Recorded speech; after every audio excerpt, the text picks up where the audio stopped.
Who you are defines how you build. Hi, I am Mo Fong, and I'm the Executive Director for STVP, the Stanford Engineering Entrepreneurship Center, and I'm here to welcome you to the Entrepreneurial Thought Leader Series. And it's wonderful to see you. This series is sponsored by STVP and BASIS, which is the Business Association of Stanford Entrepreneurial Students. Today, I am delighted to be joined by Julia Collins for ETL, and I have a wonderful bio for her. She is amazing. Julia is the founder and CEO of Planet FWD, the leading climate management platform for consumer companies, empowering the next generation of sustainable brands through its proprietary data and software. Planet FWD reduces the cost and complexity of creating sustainable products. The platform provides consumer companies with the tools to understand and reduce their carbon footprint to align with the Paris Agreement. The platform is inspired by Planet FWD's own snack brand, Moonshot, which launched in 2020 as the first climate-friendly snack brand. Moonshot was recently acquired by Patagonia Provisions, a first for Patagonia in more than 20 years. A serial entrepreneur, Julia previously co-founded Zoom Pizza, where she became the first Black woman unicorn when she created a venture-backed tech company valued at over $1 billion. Prior to becoming an entrepreneur, she served as vice president and chief operating officer at Harlem Jazz Enterprises, which holds the Cecil, an Afro-Asian brasserie, and Minton's, a historic jazz supper club. While there, the Cecil won Best New Restaurant of the Year. Earlier in her career, she built industry-leading food companies in New York City. Serving as a leader, she grew brands such as Union Square Hospitality Group, Mexique, and Murray's Cheese. In addition to leading Planet FWD, Julia sits on the Climate Collaborative Board, the Food for Climate League Board, and the Advisory Council for Launch with GS. She is also an active angel investor focused on funding female entrepreneurs and BIPOC founders. Julia is also an ambassador for the Smithsonian National Museum of African American History and Culture. And Julia holds a BA in biomedical engineering from Harvard and an MBA from Stanford. So we're welcoming you back. And she resides in San Francisco with her 2 sons and partner. So everyone, please join me in welcoming Julia to ETL.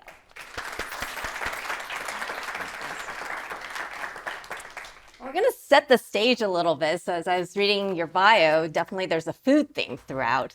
And there was a wonderful Forbes article, if you haven't seen it, it basically says how one woman with a box of crackers aims to save the planet. So can you tell us a little bit more? What did you think when you saw that title? And then also, how did you get the idea for Planet FWD? Yeah, I mean, when I saw the title, my initial reaction was, no pressure. Just trying to save the planet with a box of crackers. But, I'm not unique in my passion and connection to food. I think most people, I'd say maybe 97% of the humans who I interact with have some love of food, and the 3% who don't, I just don't have any interest in them. I guess there's some people that survive on Soylent, but very few. And for me, it really came from my grandparents. They moved to the Bay Area during the Great Migration, which, as many of you know, was a time in U.S. history when millions of Black people were migrating from the South to the North, mostly to take advantage of new economic opportunities. But this was also a time when northern cities were heavily segregated. And so my grandparents, who were trained as dentists, actually moved to the Bay Area to start a dental practice where all people were welcome, everyone from every race and walk of life.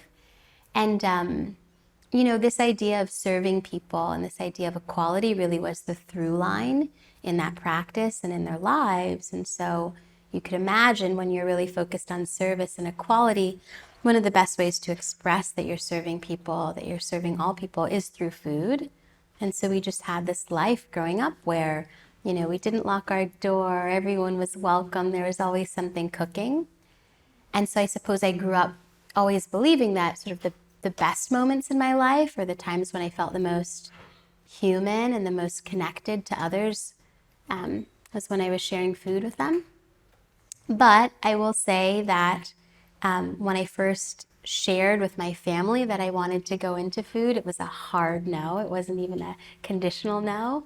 And so I sort of went off to Harvard to study biomedical engineering, came to Stanford to study business. And I think part of what I was doing there was trying to hedge the risk, not so much for myself, but for my parents and grandparents who were in some way subsidizing this crazy idea that I had to be a food entrepreneur. So it's something that is authentic to me to want to work in the space of food and technology, but it really did take Mo some time for me to grow into my confidence that I could make a career in the area that I had this passion. I think a lot of students could resonate with that. I studied chemical engineering and then went off to be a high school teacher. And it's like, wait, what are you going to do, right? So it's wonderful you studied biomedical engineering and then went off and did amazing things in the food industry. So tell us how you got the idea for Planet Forward, though. Yeah, so the description of Planet Forward has like a couple of terms that I think are worth unpacking. The first is this idea of climate management software. Like, what is that? I think probably the space that most people have familiarity is carbon accounting. This idea that we can use data and software to measure the greenhouse gas emissions intensity or impact of anything, any organization, any physical product. And this was sort of like a sleepy area of accounting for many years until the most recent sort of wave of net zero commitments where massive consumer companies have pledged to reduce their carbon emissions to zero and then in the next, less than a decade. And so all of a sudden, this very sleepy industry of carbon accounting, which by the way was controlled mostly by consultants, is being disrupted. And it's being disrupted by companies like Planet Forward that are leveraging big data and building really sort of intelligent software to be able to do the work of consultants more quickly and efficiently. So that is sort of what Planet Forward does. The value proposition is carbon accounting that's faster and more efficient than previous methods. The reason why I'm working in this space is because I'm just incredibly passionate about being able to create a scalable solution to addressing the third, like a 34% of global greenhouse gas emissions that come from food systems. Often when we think about the climate crisis, we focus on transportation and energy and manufacturing as the sectors where we need to work on, decarbonization. And of course we need to. I would not say that we shouldn't focus on decarbonizing, transportation or energy. But with a third of global greenhouse gas emissions coming from land use and food systems, what I saw was that there was really a lack of investment in this area. And although, there were many companies that needed decarbonization solutions in food, there really weren't any tools to serve them. And so that is why I decided to build Planet Forward and to build it not as a services business, but as a technology business.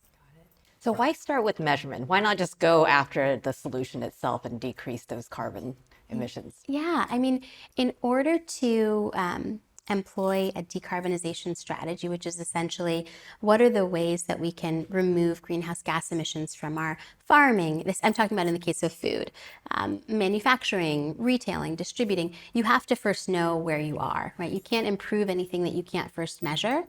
And the problem with the sort of incumbent solutions is that they created these measurements that had no granularity or transparency to them. So essentially, the way traditional carbon accounting works, if you really want to know, is you take a look at the purchase data for a given organization, how much you spent on pencils and pens and whatever it may be, and you multiply those purchases times an emissions factor. So like a generic emissions factor for, let's say, asparagus all over the world.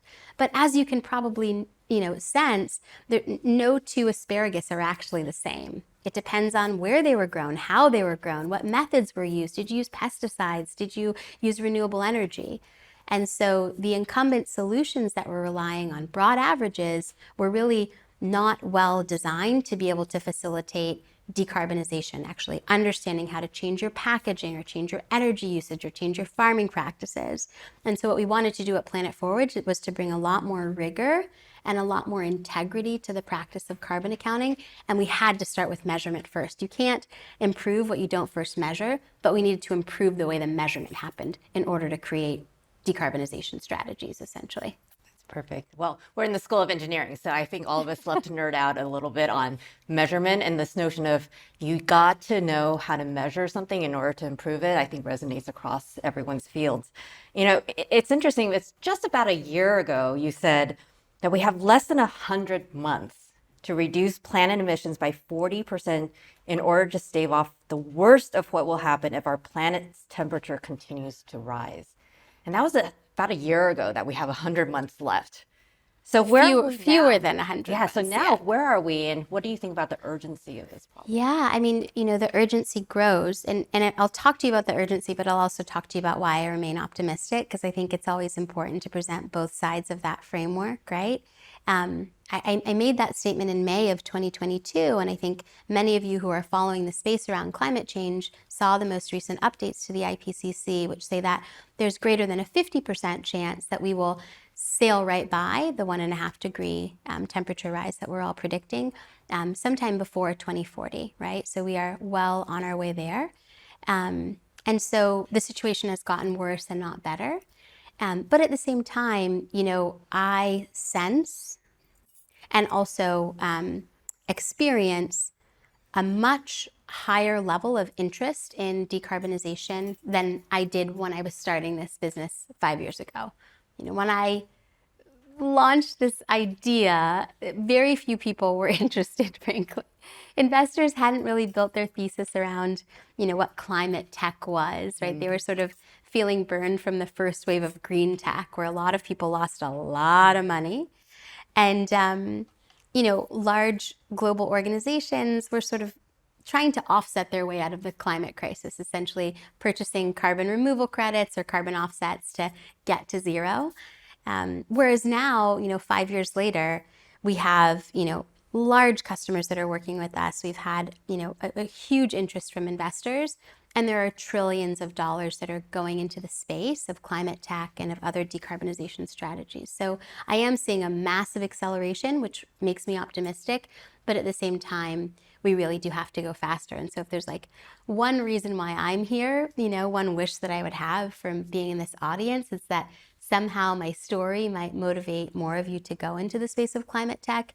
I think it's a really exciting field to build within, and there's so many opportunities available, particularly for people who have that engineering background and mindset.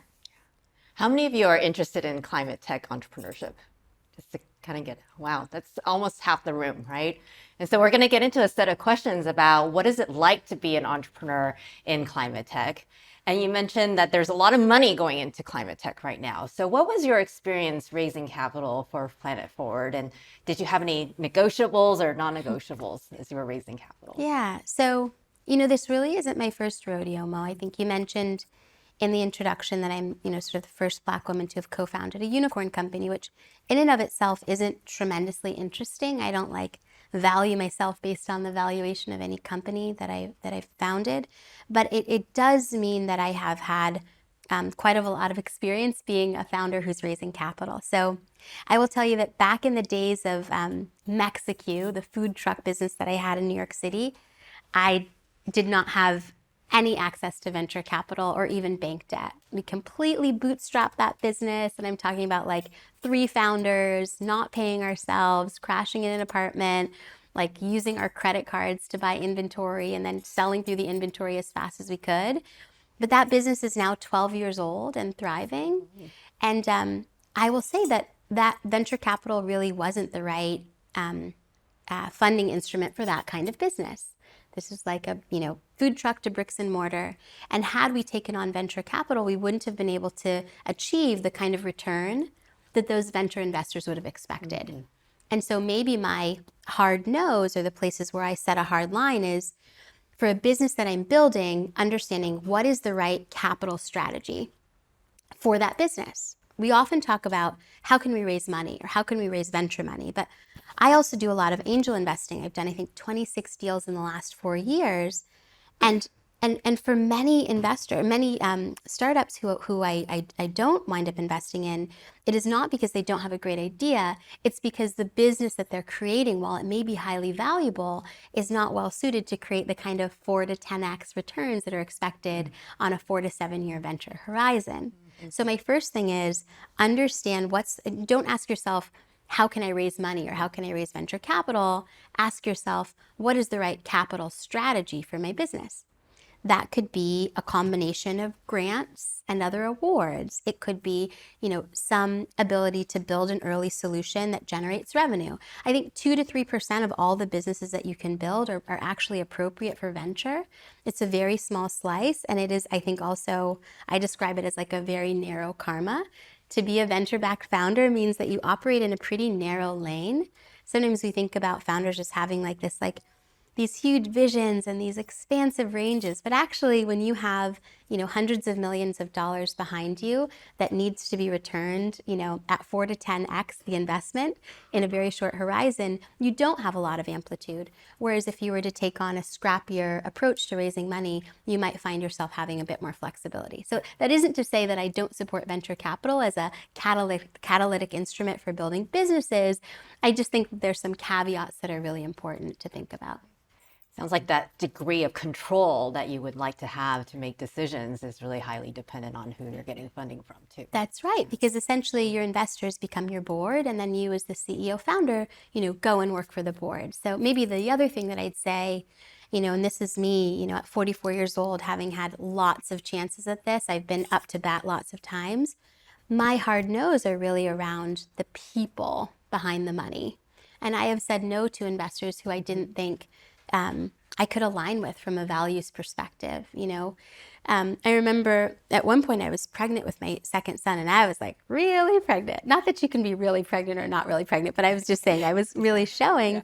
And I could see that the investor was just highly uncomfortable. Mm-hmm. And he asked a lot of risk mitigating questions around how I was going to handle being a founder and being a mom. Mind you, I've already done this once.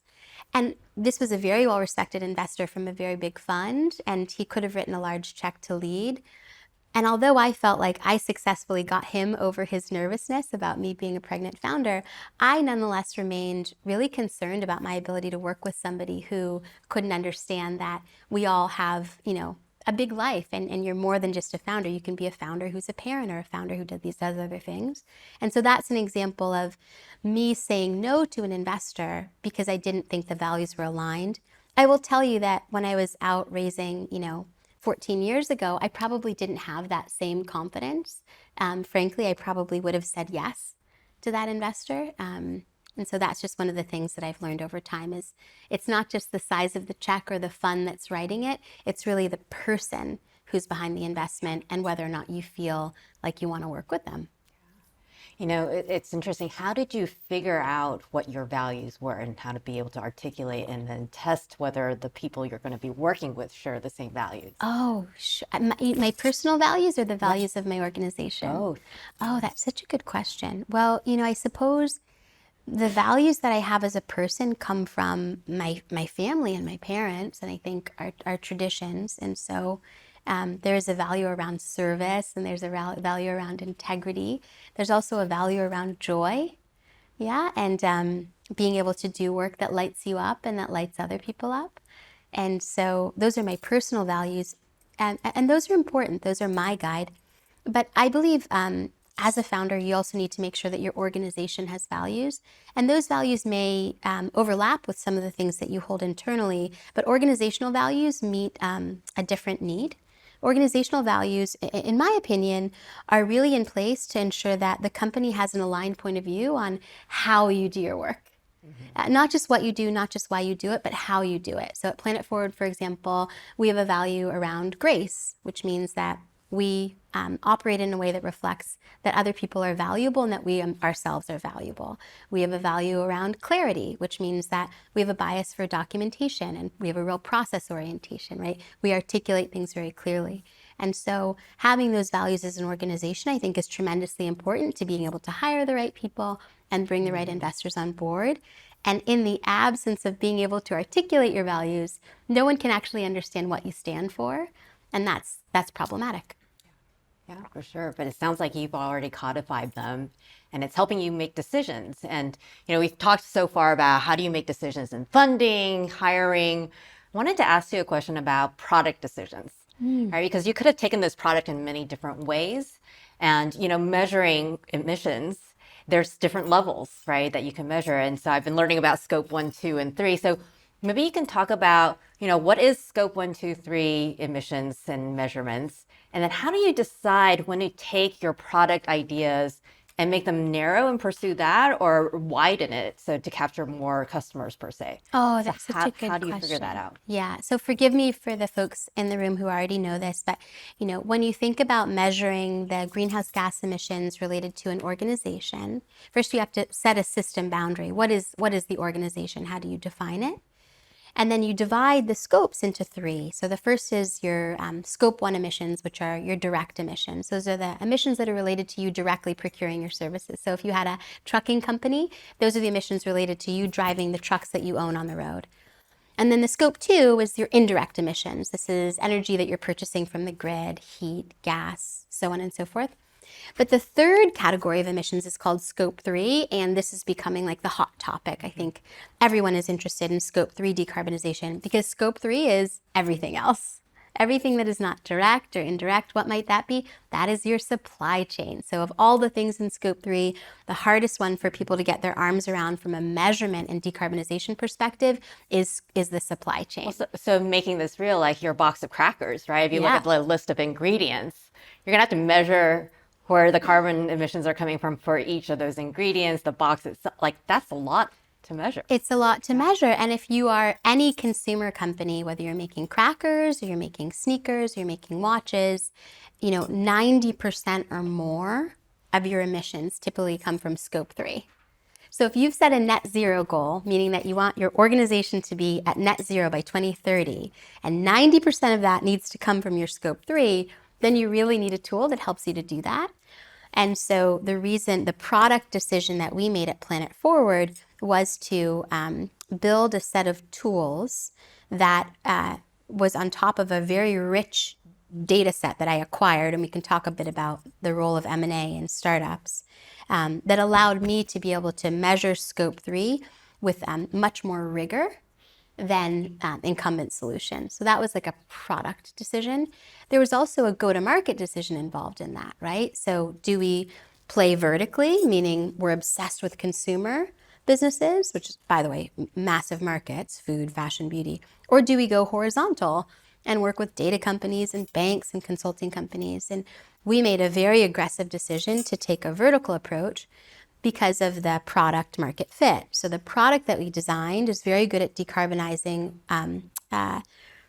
scope 3, so supply chains. And that doesn't really matter if you are a data company. You don't have a big supply chain, but it matters a lot if you are PepsiCo or Unilever.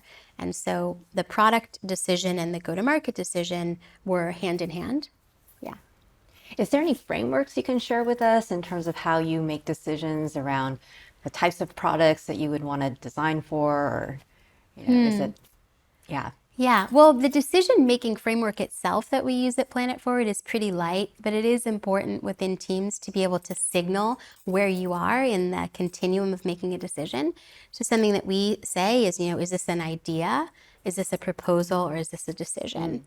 And that creates a lot of clarity within the team, especially when you're brainstorming or you're working, very quickly across multiple projects. It's important to be able to signpost and signal, oh, Mo, this is just an idea. I just want to get this out, versus this is a proposal. I'd like for us to be able to price this and scope it. Or in some cases, like this has been decided and I'm communicating it as a decision. In general, I think we are very inspired by design thinking when we think about the way to bring products to market, in particular human-centered design. So before we had any perspective on Moonshot as a cracker product or Planet Forward as a data and software platform, we just did a lot of listening. And by we, I mean the early team. So myself, one other MBA who I hired, really just did a very methodical customer discovery sprint. We talked to 50 chief sustainability officers working in companies to understand what their needs were, what their motivations were, what the incumbent solutions were. And we used that customer discovery to create sort of an initial perspective on what we could build. And then we did some really rough prototyping to be able to test it with real users. And so we used Figma and some other tools to be able to sort of create a sample product, and then got that in front of users and had them tinkering with it. And then from that we developed sort of a quick application. So it was actual software But again, we sprinted like maybe 6 weeks developing it. And then we figured out, would people pay anything for it? Would people pay even $1,000 for this solution? And so it was just really this, we've heard this framework a lot of times to test, to rapid prototyping, testing, and iterating. And we very much did that. And I think that is the right way to build products. Absolutely. And now a lot of people are paying for your product.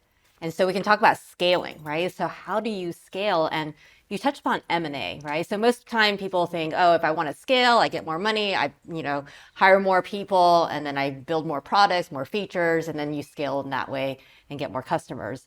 But this notion of M&A is not just an exit strategy, right? It's actually potentially a way to scale too. So how did you decide to use M&A in your scaling strategy?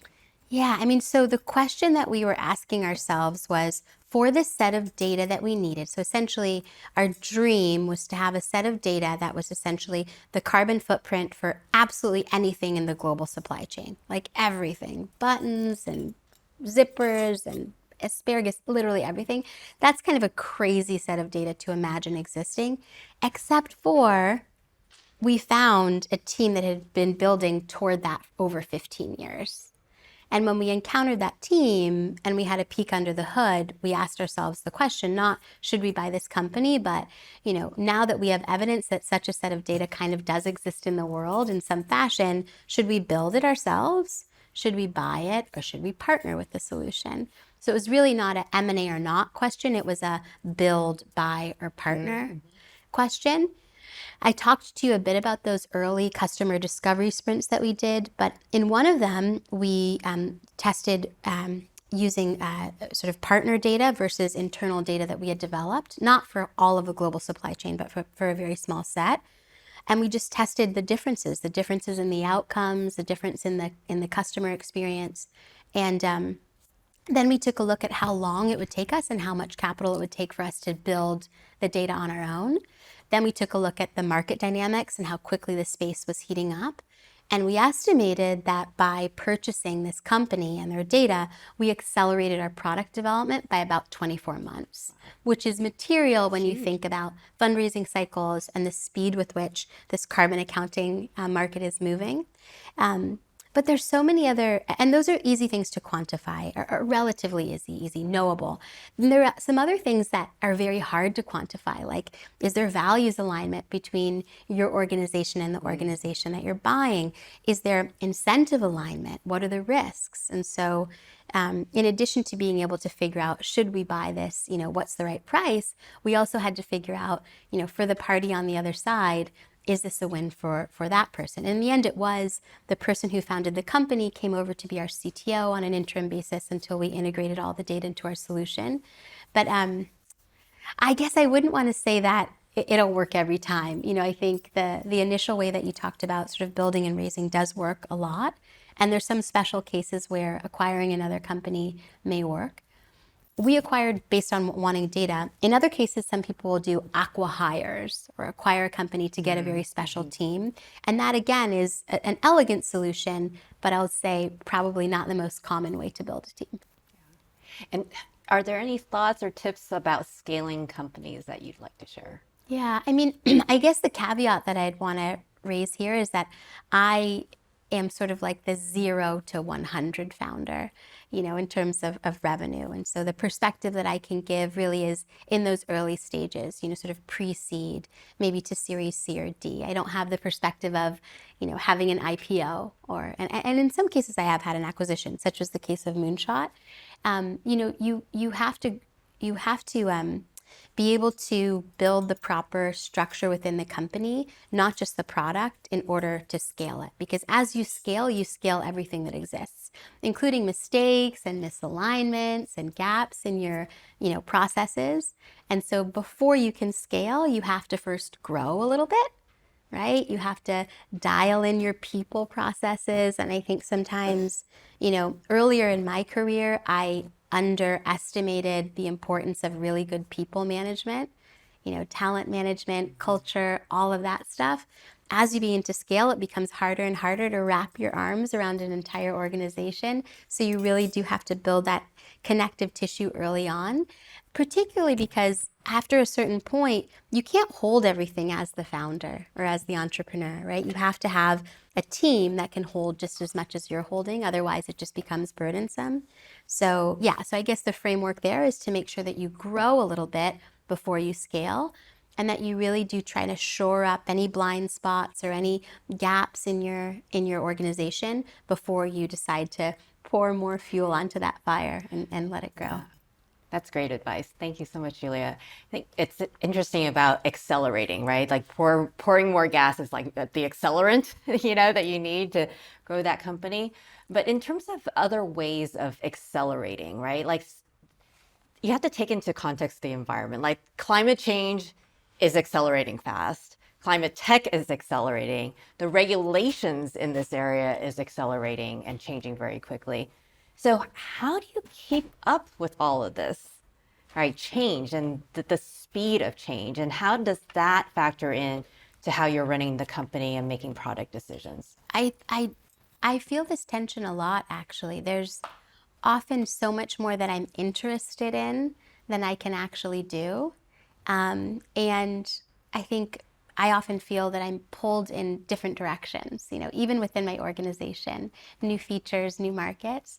But focus really is the most important thing for me in terms of being able to speed up and go faster. And so cultivating a practice of being able to identify when to say no, both in terms of what you sign up for to do personally, but also what you decide to do as a company. For example, at Planet FWD, our technology, we can measure anything, right? So I talked to you a little bit about the decision to go deep instead of going wide, but even with that deep, vertical orientation of consumer, we can do food and beverage, we can do fashion, we can do beauty. Actually, the technology is agnostic. We can measure anything, but we had to make a focused go-to-market decision in order to be able to move quickly in the direction of our market. So we decided to focus in on food and beverage because we thought we had a bit of an unfair advantage there, my background, our investors. But within food and beverage, there are like 50 different subcategories: food service, quick service, fast casual, CPG, meal delivery kits. It can blow your mind.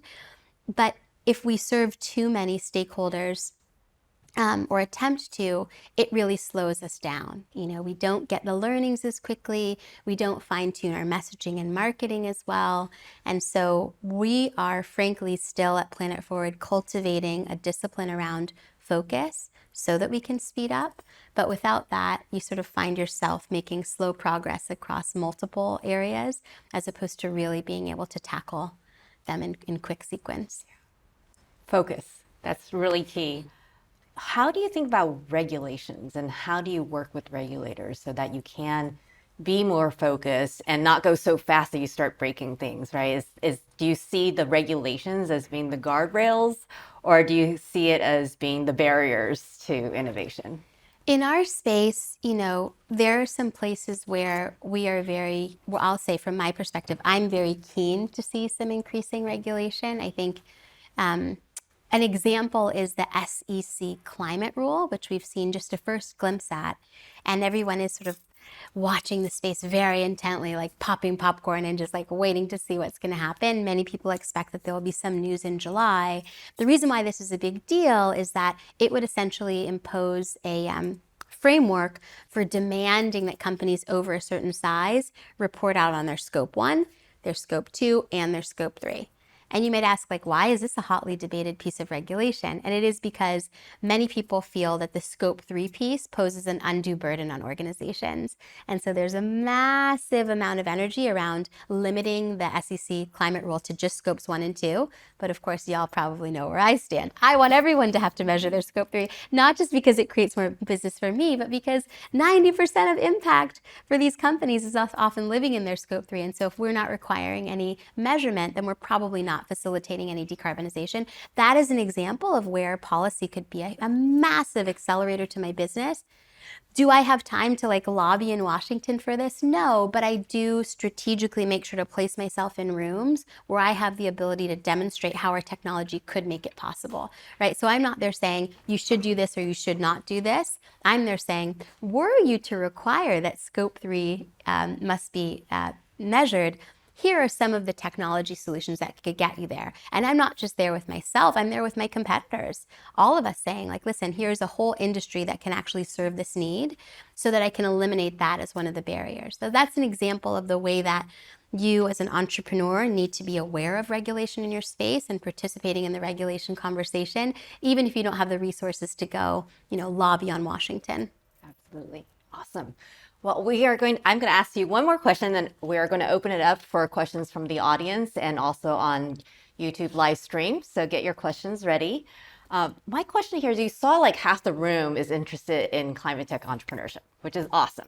And then for the other half, if you were going to, encourage them to check this out, or even just entrepreneurships in general, because they're maybe kind of hesitant or a little risk adverse, what would you say to students who don't know where to start? What would I say to students who don't know where to start? Okay, but are passionate about starting somewhere. Yeah. Okay, because that's the first thing that I was going to say, which is like always a little bit controversial, but I think sometimes we glorify entrepreneurship and we like hold it above like everything else that you could do in your career. And the fact is like there are so many other amazing things you can do in your career, and being an entrepreneur is one of them. But being an intrapreneur within an organization and creating change within organizations is equally exciting. But for those who have already said, this is my thing, I'm going to do it, I think you just got to do it. Like you have to get it out of your head and get it into something that's tangible. Michael Seibel from Y Combinator gave me the best advice a few years ago because I kept coming to him talking about my ideas. And he's a pretty frank guy. And he's like, you know what, Julia, you realize your ideas don't really matter, right? I was like, yes. But what he explained, as we continued the conversation was like, it's great to have a good idea, but it's really your ability to execute on that idea and to refine it and to continue to refine it over time that is the thing that's special. It isn't just having a great idea. Nonetheless, I think for those of us that spend a lot of time in our heads, as I do, it is important to have a process for getting your ideas out. So I keep a journal. If you saw my bag that's in the back, I keep a journal just where I'm constantly getting ideas out, whether they're company ideas or product ideas or whatever it is. So having a practice where you can, funnel those ideas into something that lives outside of your brain is really important, even if it's just a piece of paper. I think also, building around you a group of friends who are similarly interested in entrepreneurship is important, because at a certain point, you're just going to look crazy to a lot of people. There comes a point in your entrepreneurial journey where you are either like the smartest person in the room, or people think you're absolutely crazy and your idea's nuts. And so you need people around you that can kind of keep you balanced in that way. And then, just never underestimate the power of building something that people can actually hold in their hands and react to, because absent of being able to see those interactions, you're just biased by your own ideas of what the thing could be. And then maybe the final thing that I'd say is, sometimes I talk to people who are like, there's so many things that I have so many ideas, right? And I think many of them are viable. You have to find the thing that you're just so in love with the problem, because the solution is going to change a zillion times. Planet Forward was first a regenerative ingredient marketplace, and then it was a cracker company, and then it became the solution has changed over time as we're just getting smarter about what we're doing. But the passion is solving climate change. Like, that has not changed. And I'm so in love with this problem that I can almost be agnostic and open as to the solution and just use data and sensing to be able to get there. If you're too married to what the product is going to be before you're in love with what the problem it's trying to solve, then you might find yourself in a situation where you're building something that nobody really needs or cares about. So find a problem that you love to solve. If you have a lot of ideas, get it out and then just do it, right? I think that's great advice. So we're going to take some questions from the room. If you have a question, go ahead and raise your hand. We'll get a microphone to you. My question is on the basis of carbon points. We've seen companies buying carbon points and they continue to produce carbon, and some companies being carbon negative and supplying points. Is there a way around it, or then just a policy decision? What's your take on that? I tend to be pretty skeptical about the power of either carbon offsets or carbon removal credits as a true climate strategy. I think there are not enough high quality carbon offset projects on the planet for us to just offset our way out of the climate crisis. You know, we can't just buy things and make it go away. And I feel pretty passionately about this. Nonetheless, I'd say about a quarter of my customers are interested in achieving carbon neutrality either for like a product or for their organization. And where they are, what's really important is for them to focus on reducing emissions first. So like everything that you can do to decarbonize within your organization. And then for those unavoidable emissions, right, because we still live within the law of thermodynamics, there are always going to be unavoidable emissions, to leverage carbon offsets like a laser. You know, to really just shave off that little bit of unavoidable emissions at the end. And where they do, it's really important to vet those carbon offset projects, not just by the provider, but all the way down to the project, right? Is this additional? Is this permanent? Is this transparent? Are there buffer pools for leakage? So I'm not saying that there's no place for carbon offsets or carbon removal credits within a climate strategy, but I am saying that they have to be used sparingly and with a high degree of caution. One of my questions is, you talked, about the decision to go into M&A to expand your business, and I was wondering about the company culture and what you did towards like bringing those people together in terms of the power and the importance of really integrating not only the companies but the people that come from each of these companies. Yeah. So in the case of the acquisition that we made at Planet FWD, it was a very small team that came over, and so it was probably a lighter lift. But at the same time, the key person that we brought over is no longer with the organization, sort of by design. We knew that ultimately they were looking for something in the longer term that was different than what the role of like a CTO of a venture-backed startup was going to be, right? A certain level of ease and a certain level of intensity. Just we're never going to be able to share the same space. And so I think just being upfront and honest about not only where people are right now, but where they'll be in 12 months or 24 months is really important, because the reality is that most of the people that are in the organization that you acquire are not going to be with the acquiring organization forever. Then I have the other perspective of having been acquired, right? So Patagonia bought Moonshot. And in the case of that, you know, my whole team went over and are happy there and are doing really well. And that was a condition of us wanting to work together. So in the case where a condition of you wanting to work with the other company is that the people are going to continue to work together, then it is so important to take the time to get to know each other. You know, your relationship is necessary as two parties who have never interacted before is like, of course, underdeveloped at the point that you decide to merge the organizations. And so you have to find hacks and shortcuts to create that relationship, which means spending time, having conversations, asking questions, doing references. And so sometimes I think what you have to do is slow the process down a bit. You know, we think so much about like, what's the purchase price? What are the terms? What's the timing? But sometimes you have to be willing to slow down the M&A process to allow time for the teams to just really get to know each other. And it doesn't mean that you ultimately wouldn't do the deal, but it does mean that you're able to address some of the things pre-transaction that are easier to address before you've made the acquisition. My co-founder and I are doing something somewhat similar to Planet FWD, but for Scope 2 emissions. And one thing I was really interested about what you were saying about revolutionizing this sleepy sort of consultant-dominated industry is we're finding even though we might be able to build a tech solution, a lot of institutions, specifically in the public sector, still want that personal consultant relationship. And I'm really interested on how you might have gone about convincing them that a purely tech solution is the way to go for them. I don't. Yeah. You know, at Planet FWD right now, we have a balance of software and services, right? So the urgency of speed with which we need to take action on climate means that we can't be gated behind consultants. It's just too slow.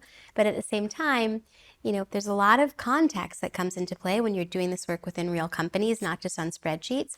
And so people have questions. And so we have a balance. We're probably 75% of our solution is delivered through our software product, but 25% of our solution is delivered by our team. You know, half of my organization are climate scientists. and they spend a lot of time working through questions with customers. Ultimately, I absolutely hope I can make that mix, from 75-25, something closer to 90-10, but I don't believe that there'll ever be a near future state where I'm 100% automated. I just don't think it'll happen. Sure, thanks. Yeah. Hi, Julia. Thank you so much for the talk. So we actually work in the carbon market, and we work in climate tech as well. And I completely agree with the points you made about quality and credibility regarding carbon credits. And I was curious to understand, at Planet Forward, I know you guys use offsets. So how do you actually select the carbon projects that you guys engage with, and what are the kind of quality checks that you put in place? Yeah. So we first look at the organization that wants to purchase the offsets, and we understand what they're doing and what their supply chain looks like. And wherever possible, we try to screen for projects that are close to the supply chain, right? So if there's a supply chain that's primarily focused in North America, we're going to look for offset projects that are in that geography and try to keep that proximity. The second thing is we're not just screening at the provider level, we're actually screening the individual projects, and we're using the same frameworks that you're probably familiar with. We're looking for, additionality, we're looking for transparency, we're looking for permanence. Where we believe leakage is an issue, such as for many tree planting schemes, we're looking to make sure that the appropriate buffer pool is in place. And so it isn't that we're doing anything that's incredibly revolutionary as it relates to vetting offsets. I think the thing that's different is we're doing it on behalf of a customer as a third party, and so we can be a bit more objective. And then the final piece of advice that we give is we ask people to buy portfolios of projects, because there's a good risk mitigation strategy in just diversifying your risk. You don't want to be at the whim of any one project or one provider. It's often a good idea to diversify it across a few. So always buying a portfolio, always screening at the project level, not just the provider level, and really using that framework to evaluate. Yeah. Unfortunately, we are out of time for questions, but please feel free to come up and ask Julia questions afterwards. She's going to hang out for a little bit longer. It has been so awesome and such a privilege to spend time with you, Julia. So Thank you.